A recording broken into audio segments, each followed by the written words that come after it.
time today. It's like time is moving, right? All right, thanks everybody for coming to our 480th start at Meetup. It's just so crazy that we just stuck with it. It's like you're the gym, going to the gym. If you miss one day, all hell will break loose in your life. We've come close, but we've always followed. Hold it out. Yeah, the first 8 there was snow every time, and we made it. And we have two cameras. We have more cameras than people. You could call us a media company for sure, which is my mantra. Every company is a media company. Anyway, I'd like to say thank you to Sean Dominski, who's got the beard. Got the royal wave. He's got twins at home, and he only missed 1 week. And he's been bringing in this like high-end equipment that he's purloined from somewhere, and helping us live stream to YouTube, and also getting good content, getting you mic'd up. So, Can you hear me now? Internet, but they can hear you. And that's a real asset we're building over time. By the end of the year, we'll have 52 high-quality presentations. And so he runs Igniter TV and does this for a living. So if you want to talk to him about that. And Mike's our other in-house camera guy, running 2 cameras, doing the little vignettes that we do after the event. So Start a Meetup is one of 2 events. The university helps us out on promoting this, and I just learned from Kevin that all of our events are now kind of streamed or appear on all sorts of digital billboards, holograms, who knows what they have going on over there. But yeah, hologram one way or another. That's a little scary. And then we sent out our second weekly newsletter. The first one was in December, and the second one was yesterday. You did define week. Yeah. But the response was amazing. The response was awesome. And technically, Philly just decided to take all of our events and stick them on their website, which is great. And then they emailed us back, and they want to do a couple of stories on some of the things that are happening here. So that's exciting. They covered us once 6 months ago. So that's exciting. And I also want to talk about something. Well, this is Dave Mann. Dave, thank you for coming and presenting. So one thing that Dave is helping kick off is providing some free consulting or mentorship to the greater community for the senior folks in here, coupled with Kevin's ideas about office hours and 15-minute increments where you can schedule time to come in, and we're trying to kick out the door an MVP on our website where you can roll up and see Dave, a brief bio, and his key strengths, and Kevin, me, and a few other people. And then if you want 15 minutes or some small increment of time to come in and actually talk to somebody,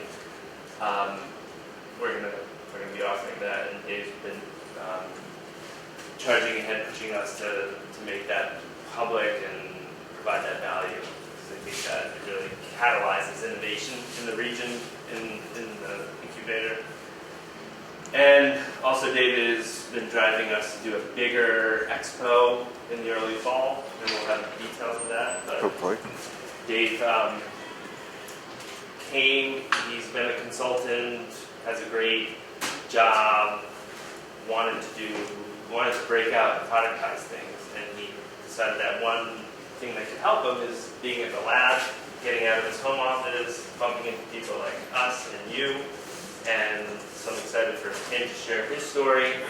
And also, I used to get grumpy whenever I heard the word Microsoft, the anti-innovator, but he's brought me over to wake up and smell the coffee that that's a large user base that you can build products for, and it's compelling, so I'm interested to hear that. And tomorrow, we have a huge luncheon from 12 to 1:30 at the I2N is sponsoring or catering lunch here. We're going to kind of clear out most of the desks, and I hope, Dave, you got an invitation for that, and hopefully you can make it. Everybody here is invited to that. The I2N is a regional virtual, I don't want to call it an incubator, that's what they call it, I think. It's more of a catalyst, resources, including state credits and stuff like that. And they're coming here to learn about the lab, and they just decided to throw a lunch and cater it. So everybody who works in the lab or is part of the community is welcome to come and talk about their experiences. Food, good food, I suppose. So next week's speaker is. Next week's speaker is Bea Berger Lenahan from Next week. Yeah, Take it on me. She was at Google and moved to the East Coast, and now is VP of Product at Ticket League, which is a pretty successful company. Philly, I won't call it a startup, but internet-based company. I think I've used their services before. And she's going to talk about West Coast, East Coast, culture, building culture. Should be interesting to hear from her. And after that is Joanne Lang from About One. Consumer app for families to keep track of everything that they currently can't keep track of. That she's kind of a regional, noteworthy person, raised a lot of money and is kind of forging ahead. And after that, Mike Krupit. After that is Mike Krupit. Mike Krupit is, forgive me for the false information, Mike Krupit is after Bea Berger. Joanne Lang's actually on the 17th. Okay, so you can go to our events page and get that. So, and then I want to also share that the community of business folks in Phoenixville invited us to go talk to them about what an incubator or co-working space could look like in their town, because Phoenixville is very similar to Westchester. So I'm going there in the morning, and that should be interesting. So thanks for coming out and making every event interesting, and I'll turn it over to Dave. Thank you, Chris. Good morning, everybody. As Chris said, my name is David Mann. I'm kind of doing a three-parter today. Try to keep the first part short because nobody really cares about me, except my kids. Then we'll talk about, as Chris said, I've been consulting for a very long time, and consulting is a young person's game, and I'm not a young person. So moving from consulting to product, and then I want to spend some time talking about the Microsoft ecosystem, because as Chris said, a lot of people view Microsoft as kind of the evil empire, and while I will freely admit that I think at one time that was very definitely true, I think it is much less true at this point. I'll try to point out some of the reasons why I think that, some of the things that Microsoft does that a lot of people may not be aware of, and also looking at just your potential user base for the Microsoft ecosystem, and why would you shut out millions upon millions of users from your product. So I hope my little clicker works.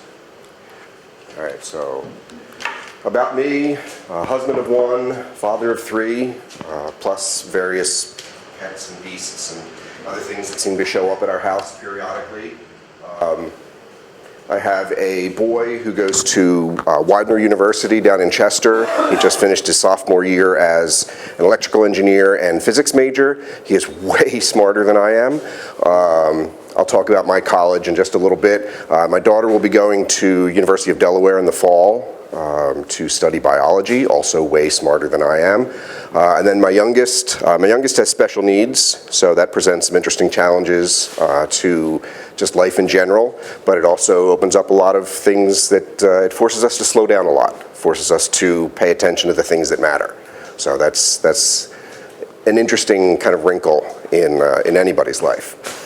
I am 47 years old, which I put that out there because I think one of the things that attracted me to this space was that it wasn't, no offense to you young folks in the audience, it wasn't a bunch of just 20-somethings, running around and building things, and they didn't really have, not that 20-somethings don't have a care in the world, but most probably don't have a mortgage and kids and college education to pay for and all that stuff. So I think trying to build a startup later in life, I don't want to sound like I'm old, I'm not 1 foot in the grave yet, but when you do have some additional responsibilities that I certainly didn't have, a couple years out of college, it's interesting. It's a different set of challenges, I think. So, but it also, I think, gives me a different perspective.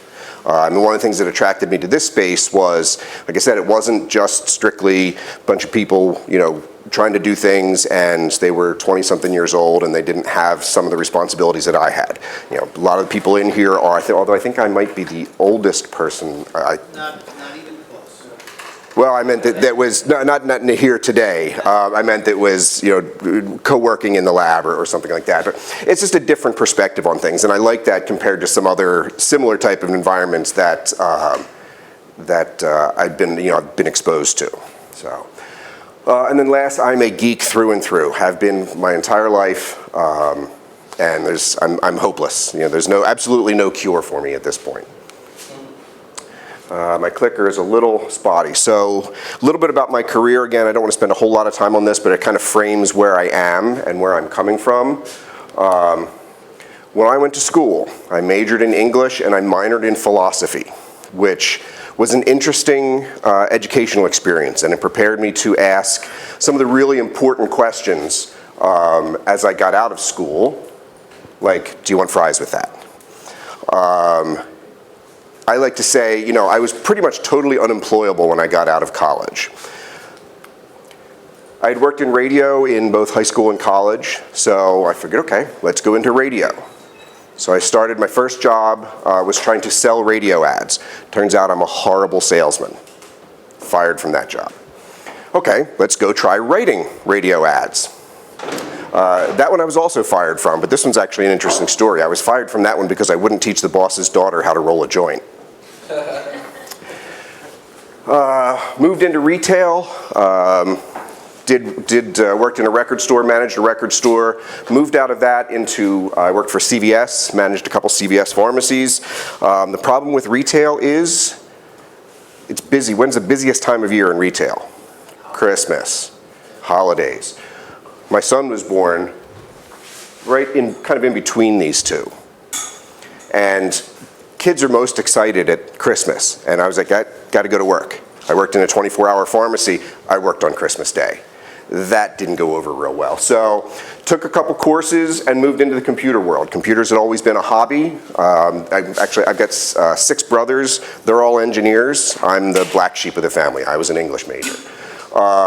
But I took some courses and started doing tech support, help desk, moved into servers and networking, doing email management back when CC Mail was the big thing. Did Lotus Notes, did a little bit of Exchange. Got a little bored with that, and actually one day went into a client site as the kind of junior engineer on a project, and found out that the senior engineer had quit, and guess what? I suddenly became the developer on the project. So I very quickly learned how to do development in Lotus Notes. Did that for a bunch of years, and then August of 2007, I went out on my own and have been doing consulting since then. But as I said, consulting is a young man's game. Okay, the long hours, the travel, everything else, it's a little hard with the family. It's a little hard with the family when your youngest has special needs and you need to be around a lot more. So looking to move into product more so than constantly being out on the road doing consulting. I think I want to stick with a little bit of consulting because it keeps me interested. There's always a new challenge that you face, but I don't want to be doing it full time. About 2001, I started working with this little product from Microsoft called SharePoint. Nobody had really heard of it at that point. It was probably one of the best decisions I ever made in my working life because it took off like this. Okay, SharePoint from 2001 to about 2005 was okay. You know, it had some interesting things. It did some pretty cool things. But about 2005, 2006, it just went ballistic. Okay, and I just hung on for the ride. In 2007, I was awarded Microsoft's Most Valuable Professional Award. At the time, there were about 125 of us in the world. There's now about 250. Basically, that's for community support. So I run the user group in Philadelphia. I speak at conferences ranging from, I just spoke at the SharePoint conference out in Vegas in March, I've spoken at TechEd, I've spoken at the Office DevCon, and I also do teaching. I've written a couple of books. Well, let's see. I wrote this one, I wrote a chapter in that one, and I wrote a chapter in this one and was a technical editor for this one. So I've done teaching, I've done writing, I've done speaking, and they're great. They kind of keep things interesting.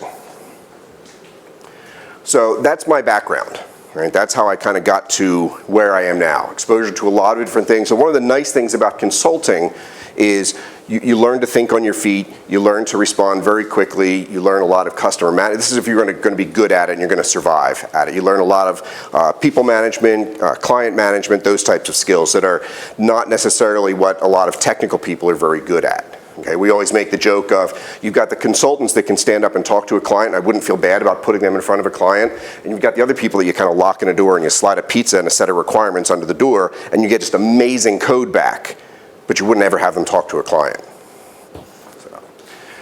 So moving from consulting to product, consultant for 19 years, I always found consulting to be very easy, and it's just, the money you can make as a good consultant is just crazy money. Okay, it's easy money as far as I'm concerned. And that's one of the challenges that I'm facing looking to move into product, because it's really hard to walk away. If somebody says, I just had a problem with this. I just had a client that said, you know, we want you to do X, and we're going to pay you Y. Which actually I think I often ask why they pay me, but we're going to pay you a certain amount of money. It's really hard to say, no, I don't want that money, when I could very easily take that money, deliver what they need, and deliver something that's successful for them, but I need to take that time and work on building a product. So people hire consultants for a couple of reasons. They've got a short-term need. They don't have a skill in-house, or they just need to enhance their capabilities. This seems a little bit weird when I talk about consultants making good money, but it's cheaper than an employee because you don't pay benefits to a consultant. They don't pay me retirement, health benefits, any of that stuff. I need to do that on my own. So from a company's point of view, although they're paying me more per hour in actual dollar amounts, they're paying me less than an employee. A certain amount of expertise. My personal favorite is the whipping boy. Okay? People bring consultants in because they want someone to blame. If something goes wrong, it's always the consultant's fault. And as a consultant, you need to, yes, it is my fault. Okay, and that's one thing that's pretty hard for a lot of people to learn. But people will bring in a consultant because they want someone to blame if things go poorly. And then also, easy reduction in force. Right? If a project gets canceled and you've got 35 employees on it, you've got 35 employees that you need to find something to do with. It's very hard to fire those employees without cause. If you have 35 consultants on a project, and I've had this happen, I've had people walk up to me and say, budget got canceled, you're done as of 1 o'clock today. And this is at 12:30. Okay, so the project was done, and I'm done. Right? The strings are cut, there's no additional requirements, they pay me through the point where they tell me I'm done. Okay, because their budget got canceled. So these are the reasons that people hire consultants. And Also, it's easier to hire the consultants. quite often that is true, yes. And to hire employees, because you have to go through corporate and all that kind of stuff. Very true. I'm actually at a client right now that they had a toss-up between, they basically asked me, do you want to be an employee, do you want to be a consultant? And I said, well, I'd rather be a consultant. They said, oh, good, because I could do that. If we wanted to be an employee, I've got to run it through about 4 levels of management. So people get a certain budget to use for consultants, and there's almost no questions, not no questions asked, but it's left up to a lower level management to bring in consultants. Also, I might say, in terms of being whipping boy, there's an opposite side to that too. Because as a consultant, I've been hired on the premise that they hired the best consultants, so they have a story. Yes. For their management. Very true. Best consultants. Which I think is quite ironic, because being on the inside of the consulting world, and I've been doing it for a long time, so I got to a certain point in my career where, I was brought in to present to the client and sell to the client and tell them everything that we could do, and then somebody else comes in and does the work. Well, clients love that. So yeah, consultants kind of play an interesting role in getting work done for clients, and then the one thing that's interesting about doing consulting also is you really have two masters. You have the client and you have the consulting company that you work for. I would, not often, but at various points in my career, I got in trouble because my preference is to please the client. I don't particularly care whether the company I work for is happy. I want the client to be happy. Sometimes that doesn't sit real well with the bosses back at the home office, but it is what it is. Okay, so I'm not going to read all of this to you, but I just thought it was interesting as I was putting together the deck. These are some of the lyrics from Billy Joel's The Entertainer. And I thought it was interesting, the similarities between what he's saying about being an entertainer, which certainly I've never been to that level, but the parallels to consulting was interesting. Because when you do consulting, especially when you're out on your own, you are only as good as your last job. You're only as good as your reputation in the market. And that's this, today I'm your champion, but if I screw up, I'm out the door and somebody else will replace me. So it's kind of an interesting analogy. There was one other point in here. Oh, here we go. So the things I did not know at first, I learned by doing twice, and usually on the client's nickel, which is the other interesting thing about consulting, which always bugged me. I never felt right going into a client and having them charge full rate for something that, I'm up at night reading the book and then turning around and trying to do it at the client site the next day. And that always felt wrong to me, but that's just the way the game is played. Come on. They're paying for your ability to do that well. This is true, and I realize that. I do realize that, and and the joke in the consulting world is always you need to be one page ahead of the client. And that also falls into teaching, where especially as I would be teaching a new version of a product, and I would say this to students, I would say, there are some things in here that I've never done, but I've done the labs, I've read the material, so I'm basically staying one step ahead of where I need to be, which is a little bit cynical, but yeah, you're right, they're learning, they're paying for your ability to learn quickly. Well, that's right, and the technology changes so quickly, particularly high tech. It couldn't be otherwise. Yes. So the problem with consulting, in addition to some of the other things that I've mentioned already, I had a quote from a boss that I thought was really interesting. Consultants tend to spend way too much time working in the business and not enough time working on the business. And what I interpret that to mean, at least, is you spend 40, 50, 60, 70, 80 hours a week working at a client site, delivering whatever that project is all about, and no time building up your consulting practice, no time teaching your other consultants how to do things or learning things yourself. And that generally is to the detriment of the consulting business. Come on. Can you be my hands there?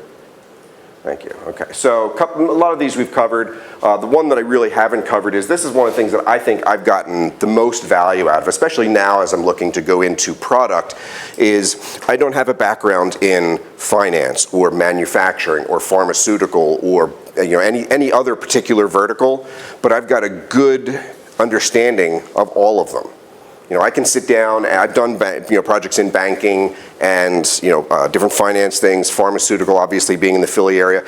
I'm not an expert in them, but I understand the language, I understand their problems. Okay, so I got a very, very broad exposure to all these different verticals. And the thing that's really interesting to me is seeing, I can't tell you how many times I would go in and say, well, this is a problem that we have and it's unique to us. And I'm thinking in the background, no, it's not. I was 2 weeks ago, I was at a different company, completely different industry, has exactly the same problem. Our people can't find their documents. Well, that doesn't matter whether you're in banking or pharma or anything else. People need to be able to find the stuff that they need to work with.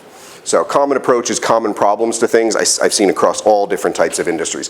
Now, as I'm looking to move into product, I think that broad exposure helps. Click. Okay, so now let's talk about making the jump. Kind of talked about my background in consulting. I said why I want to move into product. And the main reason is because I want recurring revenue.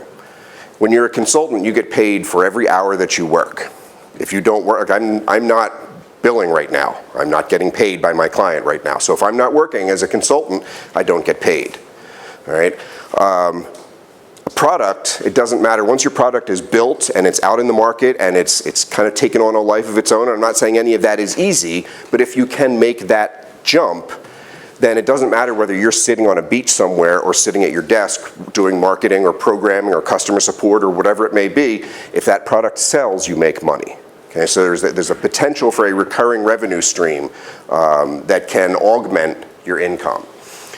To make the jump, and we're going to move into now, kind of talking a little bit about my experience and how I'm approaching this. I'm not necessarily saying it's the only way or the right way to do it, but it's what is so far, knock on wood, working for me.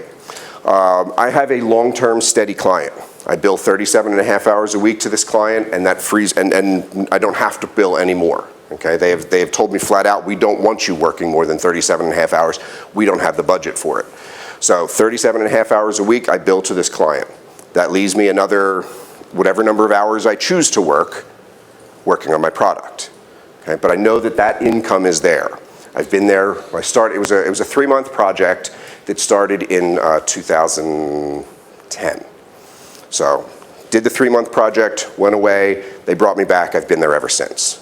Okay, so, and at this point I have an agreement with the client that I will be there for another 2 years.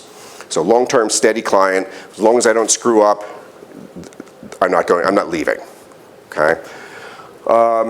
You need an idea. And I find it really interesting that a lot of people say, how do you come up with your ideas for a product? How do you know what a good idea is? I've got a OneNote notebook that I've got just a page in that has, last time I looked, it had 43 different product ideas. Some of them are crap. Some of them I will never ever build. But they're in there. And I write down the ones, even if they are crap, even if I know I'm not going to build this, because I find myself looking at them and combining them, saying, that by itself is a stupid idea. But take a little piece of that and put it on with this one, now we might be onto something. Okay, so ideas are easy. Ideas for products are, I think of a couple a day practically. Right? I just keep writing them in there and then I combine them, I throw some out, I move them around. But the idea really is the easy part. To me it was, which one do I start with? That was the problem I had more than I need to come up with an idea. And with a background as an English major, I also dabble in doing fiction writing. People say, how do you come up with your ideas? Well, again, that's the easy part. Look around you. There's ideas every time you turn around. It's a matter of taking them, figuring out which ones are the good ones and which ones do I move with. And then, of course, caffeine. Okay, caffeine is I think, critically important because you can't, if you're trying to get as much done as possible, you can't spend time just kind of staring at your computer screen. I tend to do probably way too much of that. But you need to be able to move on things. You need to be able to stay focused, stay alert, and actually get things done. So surviving on 6-ish hours of sleep, which is probably more than some people get, but being able to function on 6 hours of sleep on a regular basis, you need caffeine. Click. Okay, so different types of products, and these are some of the different things that I'm working on. I'm focusing on information products and software products. Okay, my information products are an outgrowth of, I do training videos for a company called Pluralsight. So I have one course up there now. They're yelling at me because my second course is overdue. But it's an outgrowth of that because the way Pluralsight at least is structured, they want the video. They want the video and they want the source code that I'm teaching in that video. But if I choose to take that exact content and turn it into an ebook, I'm free to do that. So I can take the script that I have for my Pluralsight video and create an ebook out of it. Okay, I'm creating, so I have the training video, that's Pluralsight. The ebook, I can take each module out of the training video and take that material and repurpose it into an ebook. repurpose it into an email training course and a podcast. Okay, so I'm getting a lot of mileage out of this content. It allows me to, and some of these are free, some of these are not free, but it allows me to repurpose what I'm doing and try to get more value out of it, which I think is important. As you're looking at what is it that I want to do, what's the thing I'm going to spend my time on, try to get as much mileage out of it as you possibly can. Okay, so information products is one, software products is the other side of what I'm doing. And I tend to view this more as the product I'm building, although I'm trying to force myself to think of this as product as well. Because it is. Information products, books, training materials, any of those types of things are product. They're something you create and sell and then also have to support. Okay, I get people asking questions about my training video and I need to be able to answer them. But the software products I'm working on, with my background doing SharePoint, Office 365 is Microsoft's online version of SharePoint, and I'm starting with what I'm familiar with. But I'm going to talk about not limiting yourself in just a little bit, but I'm starting there because it's what I'm most familiar with and where I have a reputation that I can play off of. And then I'm also working as part of this, what I'm doing is building product that specifically targets this now, but is also available as a service, a software as a service, or a SaaS app that I can take and apply to other situations at the same time. And this, I think, is where I most want to be. Everything I'm trying to do is building me to that. Click. Okay. So here was my approach to building my minimum viable product, which I forget if I'm covering this later, but I'll jump ahead. At this point, my product has been prototyped. My first product has been prototyped. Core development is done. I hired a developer on Odesk to build that product, and I'm taking over the development and trying to finish it off. Okay, but as I said, I put it into my OneNote notebook. Right, I put down an idea, I threw it out, did it again, and I sat on it. Probably too long. I probably sat on this idea for 6 months. Just kind of kicking it around the back of my head. There were some other things that I would put in my notebook. I would kind of draw circles and arrows and loop things together and scratch things out. Then I threw a big chunk of it out, started again, and then I got to something that I thought really was the core of what my value proposition was. This is what I was going to bring to the market that was different from what other people had in the market. And I need to make sure it worked.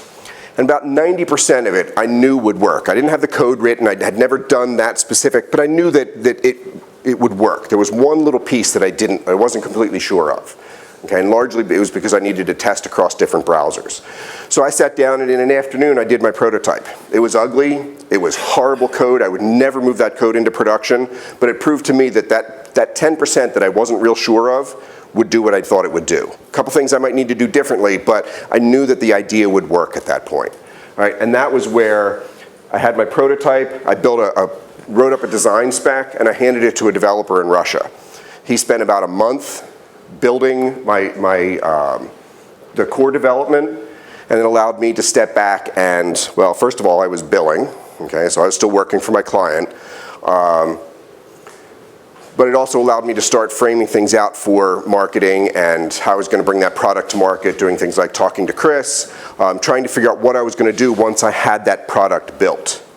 Right? Because really, building a product, and I have yet to bring this product to market, so I'm kind of projecting my experience into the future a little bit, but from talking to other people who have put products out, the day your product is done, that's like day one of your product. That's the easy part, especially if you have a technical background. The hard part happens after that. The hard part is the sales and the marketing and then finding customers and supporting customers and all of that stuff.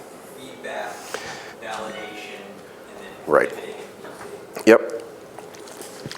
And that's the other thing that I've been doing while I would send my developer, I would say, gonna change something on you, because I would talk to somebody and I would get a little feedback and I would pivot a little bit.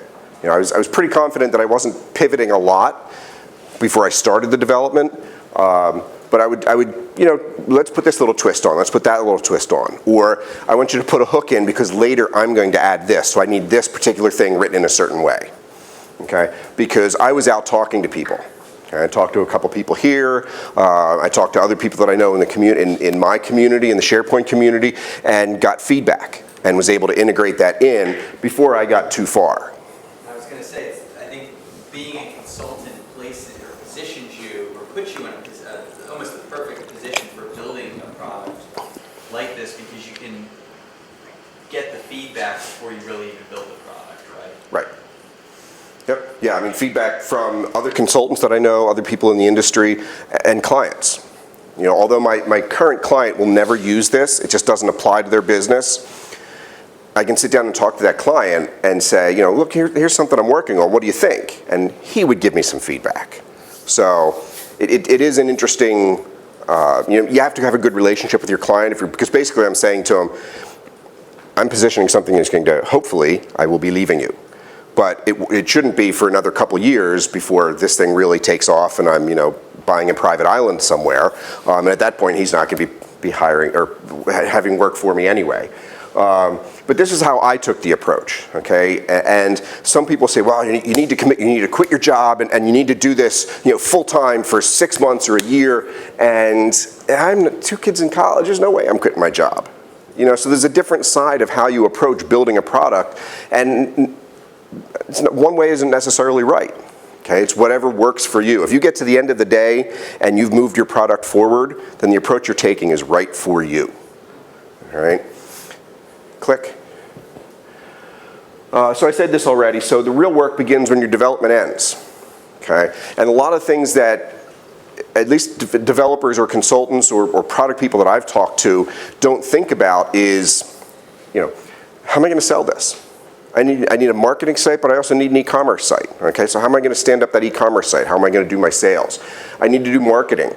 The one thing that I actually have a friend who built a pretty successful product, and he ended up selling it because he couldn't handle the tech support for it. Okay, he lives in Dallas, but he had people using this all over the world. And he would get calls into his tech support line, which, oh, by the way, was his cell phone, all hours of the day. And he ended up selling the product because he never envisioned how much work support would be. Yeah, I'm curious, are you building a product, a business, or a company? Yes. Clarify, I'm not sure. I mean, I have an idea of what I think you mean. Are you actually building, in terms of support for the product, is it simply going to be a product for market that you will sell and that will be the end of it? Are you actually going to incorporate the product in a consulting business, or are you actually going to have a company that's going to support other products you make? Okay. In itself, yeah. My vision for this, and not having done it yet, I can't say where I'm going to end up, but my vision for it is that it's something that I'm going to have a couple of products that I have a company that supports, that my company will support. Some of that support I may outsource. It may be cheaper for me to outsource first level support to someone else. I haven't figured that out yet. Initially, I'll be supporting it. I've got my developer who has agreed to support as needed. I've got one other person that I know that has said they will kind of help me out with some of that. But I would like to grow a company around a couple different products. So, back one more. Customer support, financial and legal are other big things. I was pretty far down the road of actually patenting my idea. When I spoke to a couple different patent attorneys, basically came down to the realization that I can't afford to patent it. And what I would get wasn't what I thought I would get by patenting my idea. Okay, so right or wrong, I'm going to move forward without a patent. I'm not thrilled about it, but I spent a lot of time going back and forth, talking to different attorneys to try to figure out, should I, could I, can I afford it? And that took up a lot of time that I didn't anticipate. I thought it would, naively, I thought, one-page form, I fill it out, here's my patent. Yeah, it doesn't quite work that way. So, all right, so now move ahead, Henry. Recommendations. These are kind of the things that I've learned, all right, that I didn't necessarily do or do right, but you absolutely have to have a plan. You need to know where you're going, but you need to be willing to change that, because guaranteed it will change.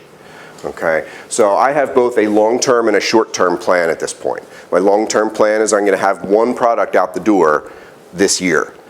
If I can get the second product out the door, that'd be great. That's a bonus. My one plan is to get one product out the door this year. And I have short-term goals to get to that. But my short-term goals change almost daily because things happen. Okay, I sit down every Sunday night. I sit, we're watching TV or whatever, I fire up my tablet and I look at, here's what I've got coming up, and I kind of plan out my week. And I spend 5 minutes every morning before I do anything else, before I look at email, before I do anything else, I look at, here's what I'm going to get done today. And you know what, by noon, probably half that list has changed, because things just come up, or something takes longer than I expect it to, or I've got something happening at my client site that I didn't anticipate. Okay, so I change my plan. I shift things around, and you'll hear, like I said, a lot of people say, to do a startup, you need to commit yourself to it 100%. You need to be doing nothing else but, and you need to just constantly be driving towards that. And while I agree that's true, you also need to realize that, click, I love this, Sith happens. So, things are going to change. Your priorities are going to change. Something you didn't think was going to take quite so long is going to come up. You really need to be willing to roll with the punches. Because if you say, I'm going to be done, by July 1st, I'm going to have X done, and things happen, and by July 1st, you don't have X done, if you really, really beat yourself up over that, you're going to end up just quitting. Okay? Have your goals, strive for your goals, but realize that your goals are going to change and be willing to change with them. Kind of roll with those punches. And Henry, if you click, I'll give you an idea of kind of what has happened to me so far this year. All right, so go ahead and click. I lined things up in December, and in January I was committed. I was getting my product out the door this year. I had found my developer, I had written my spec, all my commitments were in place, I had my finances lined up, so I knew where money was coming in from. I talked to my client, they knew what was going on. I was all set to go. Click. February, we had an ice storm, 20 trees in my yard, like dominoes. Down they went. So that took up a lot of time. March, I tore my ACL and my meniscus. I'm walking around on a torn ACL right now. I'm getting surgery in July. Go ahead, April, we woke up Easter morning to a burst pipe and water in our basement. Okay, go ahead and hit May. We had excessive rains and we got floods in our basement. Guess what? All of these things took me away from what I was trying to do. Could I have done anything different about it? No. I can't say to my wife, yeah, okay, things are floating around in the basement, but I've got code to write, dear. That's not going to fly. So, am I bummed that I'm behind schedule? Yes, I am. But I've adjusted my time frames. I've made myself realize that, life happens. I think I've got one more picture. Go ahead. Yeah. So, Sith does happen. Okay. And could I have done anything about these? No. If instead what I had up here was, really good movie on TV, oh, found a book that I wanted to read, I'd be more upset that I was behind schedule. But these are things that I can't do anything about. Okay, so yeah, I'm behind schedule. Last night I sat down on my website and I pushed some dates out, that I had publicly announced. I had to push them out because there's nothing I could do about these. So have a plan, have a schedule, but realize it's going to change. Next. Okay, so now finally we can get into what most of you probably care about. The Microsoft ecosystem. Go ahead. So this is how, and yeah, I told you, I warned you up front, I'm a geek, okay? So this is how most people view Microsoft, okay? It's the, I wanted to get the Imperial Death March music, dun, dun, dun, dun, but I couldn't get it in time. So this is how people view Microsoft. Go ahead and, but in reality, it's a lot more like this, okay? And I have to give credit, at the SharePoint conference, a guy that works for Microsoft did basically, I stole his joke. Okay, so Matt Bremer, thanks Matt. Go ahead, Henry. So Microsoft at one time, absolutely, I think they deserved the evil empire moniker that they got, okay?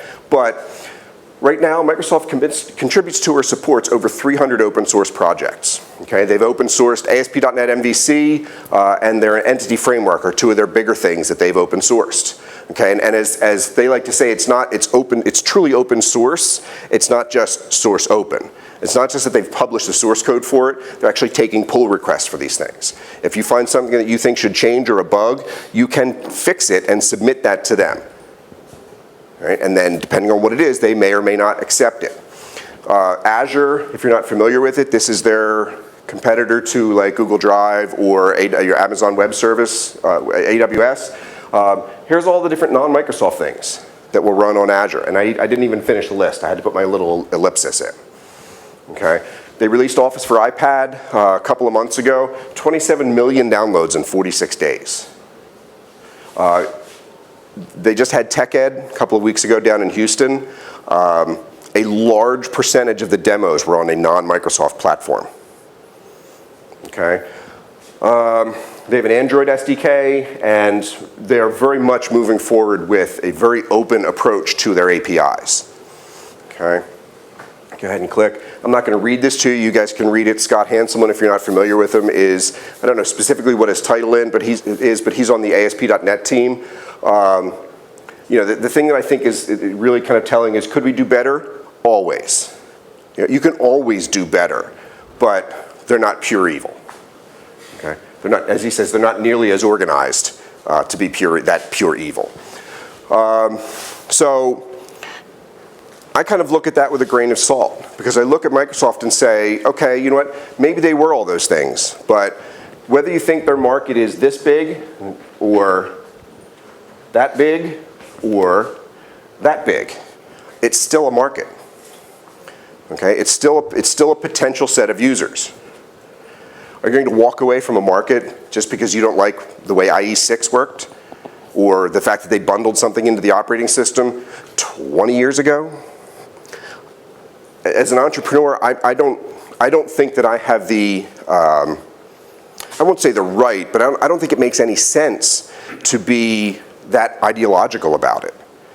Okay, I'm creating a business because I want to. Okay, but let's face it, I'm creating a business because I want to make money. Okay, I'm not going to walk away from some of these money just because 20 years ago you bundled the operating system or the browser into the operating system and I didn't like that. Or I don't like the fact that IE6 didn't adhere to standards. That was still 20 years ago. Okay? Now I'm not saying, you know, do anything for a buck, but also look at it and say, they changed. You know, they're a different company now than they were 20 years ago. And I'm not going to walk away from a market just because I don't like the evil empire. I feel like if anybody had the argument of bundling in a web browser in an operating system, they wouldn't be, or if anybody, I don't know, that's kind of a hard argument to make, because you probably are using it, if you truly believe in that, you're probably not using a smartphone, you're probably not using Apple, even Linux, or Yeah, try taking Chrome out of the Chromebooks.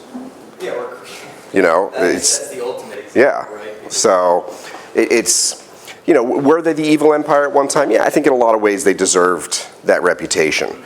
You know, but that was 20 years ago. Yeah, but it's funny to see that kind of shifting to, you know, when you're the biggest player in the game, right? That's how people are generally going to view you. Well, there's always going to be people that, Shifting now on yeah. the back of Apple, I would say. Apple is getting, there's a lot of people that are looking at Apple as a very, you know, very closed ecosystem and saying, why? I don't like that. So, but, you know, are they? I've just always been fascinated by the psychology, like the actual organization side. I've been fascinated by the psychology of that, and how when you're the biggest player in the game, people perceive you a certain way regardless of what you're doing. Yes. So. Yep. Well, I think it's funny if you think back to one of the very first Macintosh ads where they had all the, you know, the IBM drones, you know, still walking with their briefcases, and they had all the matching ties and everything, and they're all walking lockstep, and then the person comes up and basically, you know, throws a hammer through the screen. You know, that's a very, very, you know, kind of groundbreaking ad for Apple. And it was probably about a year, maybe a year and a half ago, that some people started to turn that around to, you know, now you've got all these people that are lined up to buy the latest iPhone because it comes in black. You know, and it's like, well, who's marching in lockstep now? You know, so it's kind of interesting when you've been around long enough to look at some of these things. It's like things just go back and forth. Yep. Well, I think also the technology has changed. The ability to lock anybody into a single vendor Yes, is pretty low, yes. because the alternatives are enormous. I mean, when I was growing up in the industry, IBM had a policy locking in their customers until their customers told them that they had other equipment that they had, and then they would open up to those other, Right. to that other equipment. Then they shifted their whole business model to making money supporting their clients across all of those systems. Mhm. And that became their model, and they basically gave up, trying to just sell their, in fact, they don't But- even care anymore whether but they sell they- their hardware, they care whether they sell you a service agreement. But they're doing well. They're doing extremely well. Yes. Yep. So I think that's true for all these companies. Of course, they try to keep their customers as locked in as they can, but that's becoming increasingly difficult. Right. Well, they still want to lock you in, but they don't want to make it as obvious. I mean, and by lock you in, I mean they want you to give them money, Right. but they don't want to. They want to be holding a gun to your head, but they want you to want to be with them because they provide more value than someone else. Well, that's okay. So, which I think is perfectly That's okay. fine. Yes. But they can't, there was a time in technology, they could lock you in with Yeah. technology. And by and large, the windows for that are very small now for the I would agree. companies. They can come in for a little while and they have some technology or they have some base, and they can do that, but then soon they're gone. Right. That's gone, and they have to move on to something else. You have to be able to, I mean, like you said earlier, technology changes so fast, you have to be able to roll with the punches. Because if you try to stay, just here, pretty soon what you were doing has shifted over to here. And if you're trying to keep people here, you're right, it's not gonna work, it's not gonna stay. But the classic case was the desktop, right? Microsoft controlled the desktop. Right. Until they realized one day that the desktop would be was the browser. Yeah. So then they had to write a browser and stick that on the desktop. But how long did that monopoly last? It still didn't help. No. Okay, so another little quote up here. Does anybody know, don't limit your application to just the platform you use or you're familiar with? Anybody know who said that? I did, just a second ago. Okay, go ahead. So, talking about the opportunity in the Microsoft space. Office 365, it's really hard to say exactly how many users they have because Microsoft isn't real forthcoming with that. Okay, one of the things that I did as I was gearing up for my product was I went out and I did a lot of research to try to figure out ballpark, what's a safe number for me to say how many users are there potentially for my product as an add-in to Office 365, and I came up with a number of roughly 20 million. I think that is probably low. Okay, but roughly 20 million people using Office 365. 5 years, I've seen numbers ranging from Office 365 will not exist any longer to 250 million users. All right, I'm going to say 100 million. That's kind of the number that I'm comfortable working with. All right, mobile, and mobile is a space. I'll freely admit I've got a Windows phone right here. All right, I've never owned an iPhone. My kids both own iPhones. My wife owns an Android. I've got the Windows phone. Okay, I happen to like it. I also was told, now this is going back a couple years, but I was told, I was out in Redmond and sitting in somebody's office and I pulled out my Android and the person sitting there said, I don't particularly care, but the person who's about to walk in here for this meeting, he'll kick you out if he sees you with an Android. So I put my Android away. Now that was a couple years ago. That was a threat that they were very concerned about. That was at Microsoft, yes. What happens if you pull out an Android at the Apple campus? Well, yeah, probably worse. You just get shot on site. Yeah. But mobile is a really interesting space because everybody says, the Windows Phone is such a tiny piece of the market. And I did some research, again, to kind of look at numbers before I came out here, and it is. It's like 3% worldwide. Again, I think that's probably even being a little generous. But that 3% is still 30 million users. I'll tell you what, I'll take a chunk of 30 million users. If I'm selling them something for 99 cents and I get, 1/10 of that, I'll take it. Okay.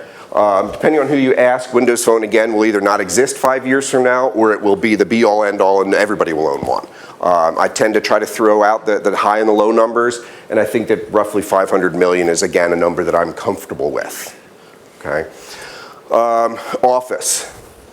750 million Office users out there, actual active users, as opposed to just installed. A billion? I don't know. The numbers are starting to get a little ridiculous as far as I'm concerned at this point. I can't fathom a billion users. Go ahead. So I talked about this, my product goals. I want a subscription model. Okay, I want something where people are paying me, even if it's $1 a month per user. Okay, you know what, if I get a couple thousand users and they're paying me $1 a month, we're starting to talk about some real money now. All right, so I'm looking at a subscription model. I'm looking at add-on sales, the in-app purchase type thing. I don't want to have all my eggs in one basket. I don't want to have one product, and this is kind of going to what your question was. I want to have 2 or 3 or 4 products that maybe each make me not enough to live on, but together enough to live on. Okay, enough to build a business around. I don't want to have one big product that, oh, suddenly that goes south, and now my income went to 0. Okay, so I want to have a couple of different products so I'm not dependent upon any one revenue stream. All right, so now we're into my market analysis, and these are the actual numbers I used as I sat down to figure out, did it make sense to try to move down this road? So again, 20 million seats sold in Office 365. This is my wild ass guess, okay? It's probably low, but I didn't want to be at one extreme or the other because it would skew my numbers. And I'm not saying that these numbers are right, but they worked for me. They made me comfortable as I was looking at this. So next. If I'm going to just throw out 90%. I'm never going to be able to sell to 90% of the users for one reason or another. One of them being they use Office 365, but they only use it for email. They only use Exchange. Okay? Well, I'm not building something for Exchange. I'm building something for SharePoint. Okay? So I just threw out 90% of this 20 million. That takes me down to 2 million.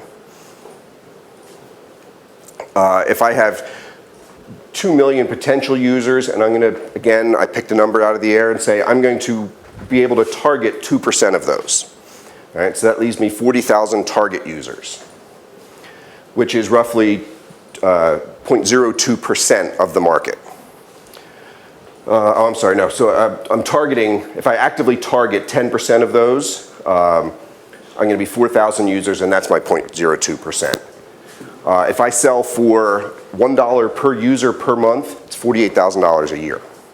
Okay, again, I'm not living on $48,000 a year, but if I have a couple of different apps that are each bringing in $48,000 a year, now I can start to live on some of that. All right. An average company size using Office 365, I've seen a number of different estimates on this, but I picked 25 as kind of a good average. Average size of about 25 users means I only need to sell to 160 clients.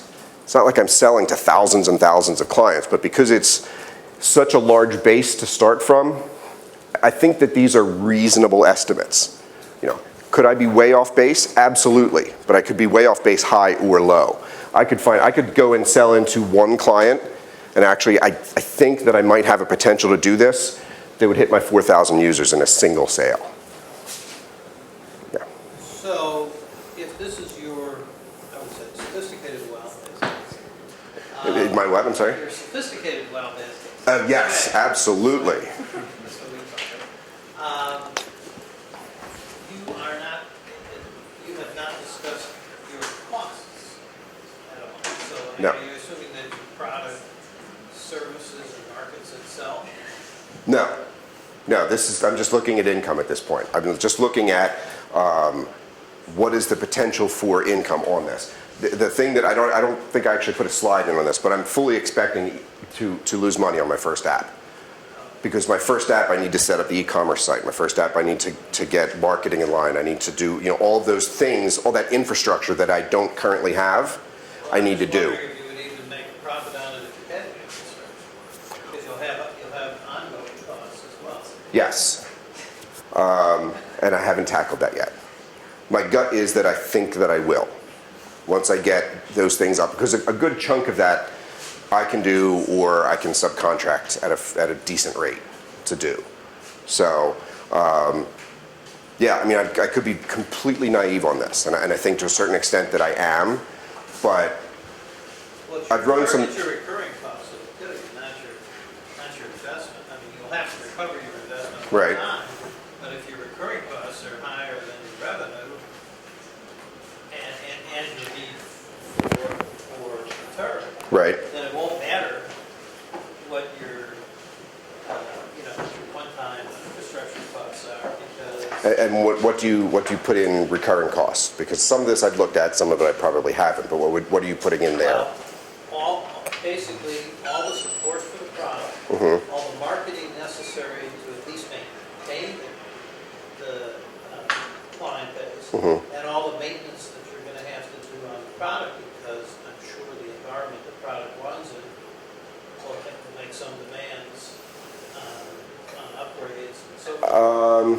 So, I mean, it depends on the product. Right. I can imagine a product that almost never changes, but requires very little upgrades and minimal support.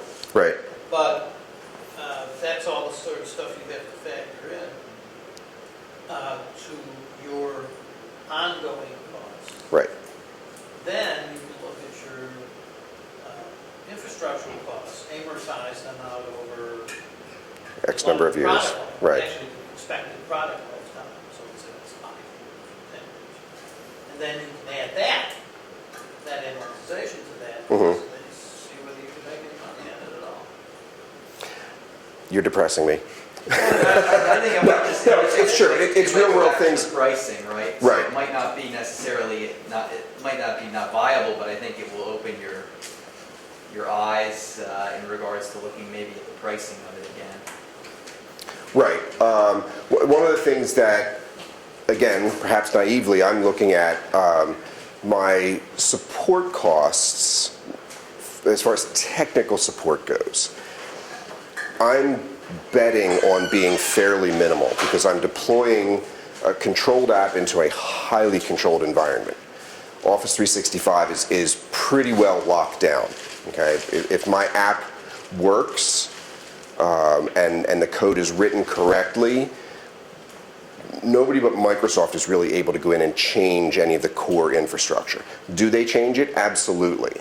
I had a real scare because not that long ago they made a really dumb change to Office 365, and it pissed off a lot of people. In talking to people at Microsoft, they realized that it was a dumb change, and they basically told us, we learned our lesson, we're not doing that again. Do I take that? I have to take that on face value. I have to assume that they know that going in and changing the IDs of elements is a bad idea because people are programming against them. So, I think that my ongoing costs are going to be manageable. And because I have a source of income, this is extra. So like I said, I'm expecting to lose money on the first one, and it may be that I get through this and say, you know what, now I'm done. It doesn't make any sense. But I'm not smart enough to be able to project some of those things into the future and say, I know exactly what my ongoing costs are going to be. I have an idea. I didn't put a slide up for them, but So from a business standpoint of setting up a business, being an entrepreneur, you're still in research and development. yes, You're researching what it will actually be like to run a company, and you're putting out a commercial product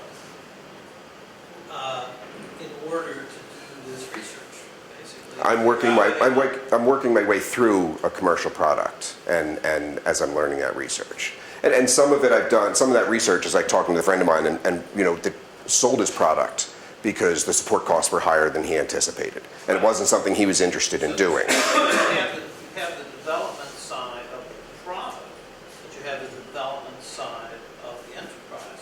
Correct. Building, Correct.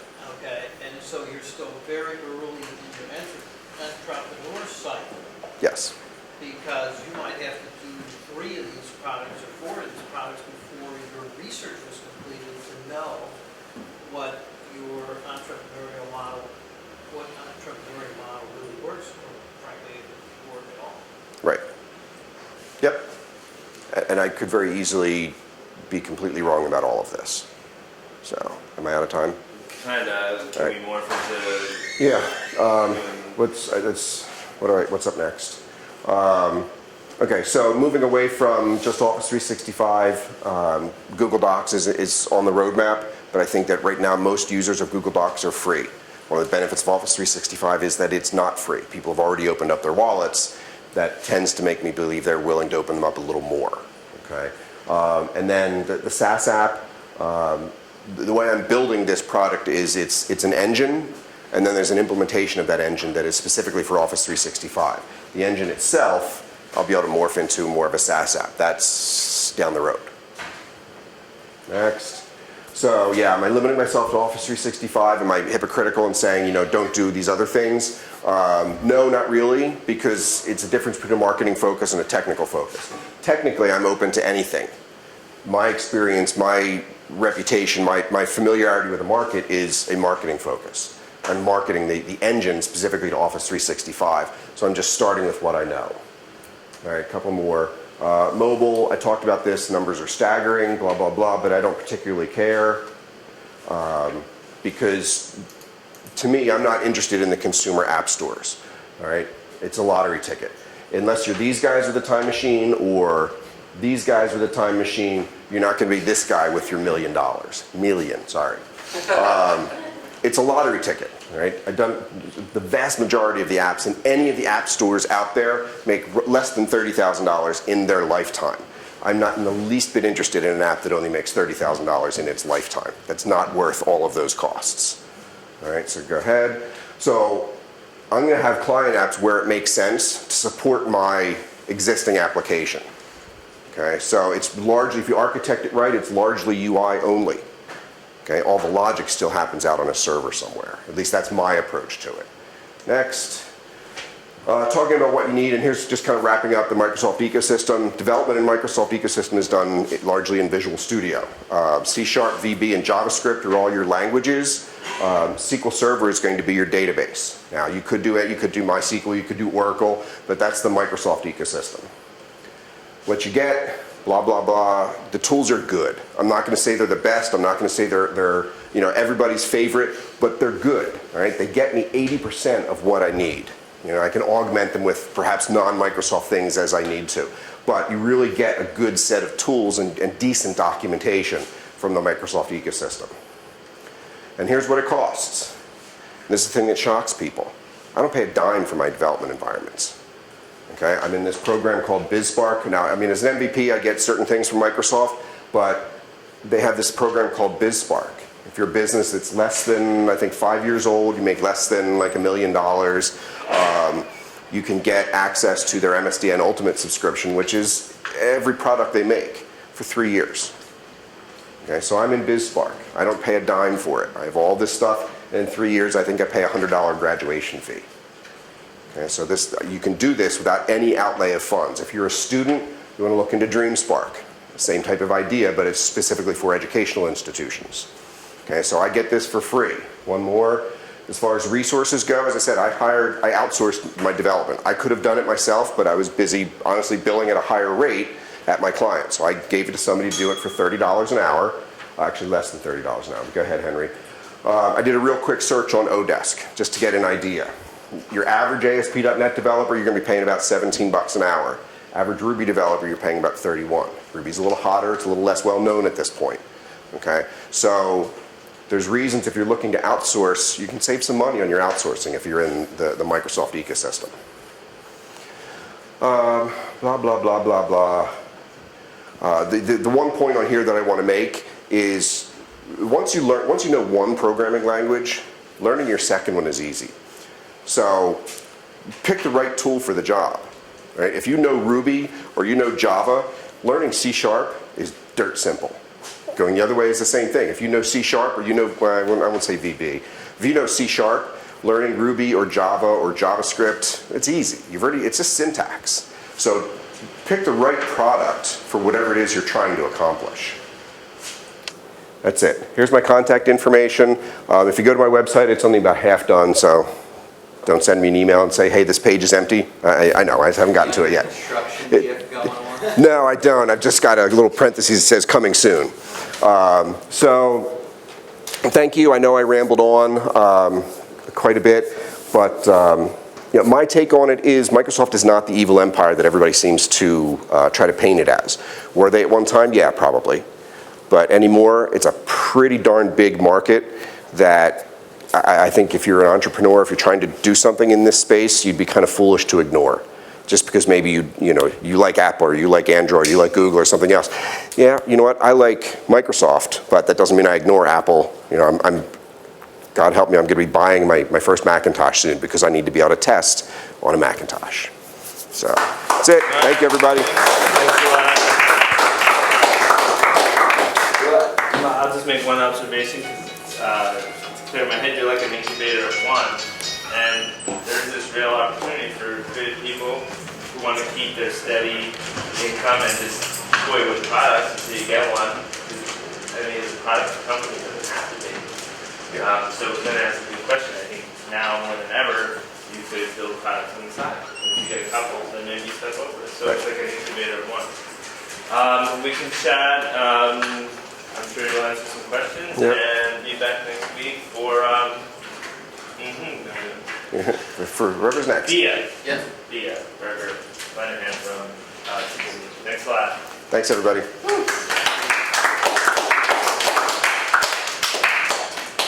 Yeah. David, question.